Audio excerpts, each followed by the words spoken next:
ওরে আল্লাহ, মারাত্মক ঘটনা। এটা ডেকে নিতে হয় আপনাদের, তাই না? ডিয়ার ভিউয়ার্স, নদীর ওই পাশে কিছু যাত্রী বসে আছে। আর এই নদীর মাছ যারা মারে তারা কিন্তু অপেক্ষায় নৌকাটির অপেক্ষায়। ওরাও ডেকে নেয়। আমরা ওইদিকে কখন গিয়ে ডেকে নামবো নেয়? এবং তারা উঠে আবার এই পাশে চলে আসবে।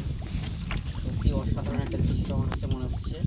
এই প্রথম জীবনে দেখলাম যে হলো নৌকা রশির মধ্যে দিয়ে নৌকা কিভাবে টানে নৌকা এক পাশে আরেক পাশে নিয়ে যাচ্ছে। পাক খাবে নাকি? এই বসবো কইরে ভাই, তোমার তো বসার জায়গা ভালো নাই। বসতে না পারলে শুয়ে যান ভাই, শোয়ার জায়গা তো ভালো। ময়লা আছে। নদীর দৃশ্য এমনিতেই সুন্দর লাগে। সিনেট নৌকা চালায় বসার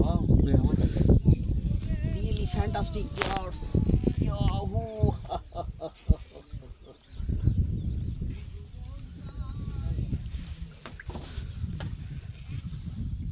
অসাধারণ, এক কথায় অসাধারণ। কুকুরগুলোও পার হবে নাকি? তা তো হবে। আমরা নদীর এক প্রান্ত থেকে আরেক প্রান্তে প্রায় চলে এসেছি কাছাকাছি। হ্যাঁ, এগুলো আবার কি? এগুলো মাছ মারার ফাঁদ। এগুলো মাছ মাছ মাছ ধরার, নদীতে মাছ ধরার ফাঁদ এগুলো।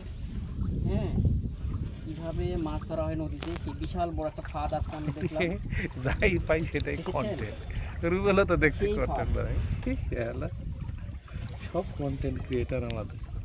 এখানে বল মাছ ঢুকতে পারে, শোল মাছ ঢুকতে পারে, রুই কাতলা মৃগেল যা আছে সব ঢুকে, ছোট বড় নদীর মাছ। এগুলো ব্যাপক মাছ ধরা এই যে পড়ে এই এগুলোতে। নদী, হ্যাঁ। শুধু ওই বড় বড় গুছি ধরা পড়ে। ইয়ার ভিউয়ার্স, আমরা চলে এসেছি অলরেডি। এখন আমরা লাভ দেবো কিছুক্ষণের মধ্যে নৌকা থেকে নদীর তীরে। এই সাবধান, ওরে টাকা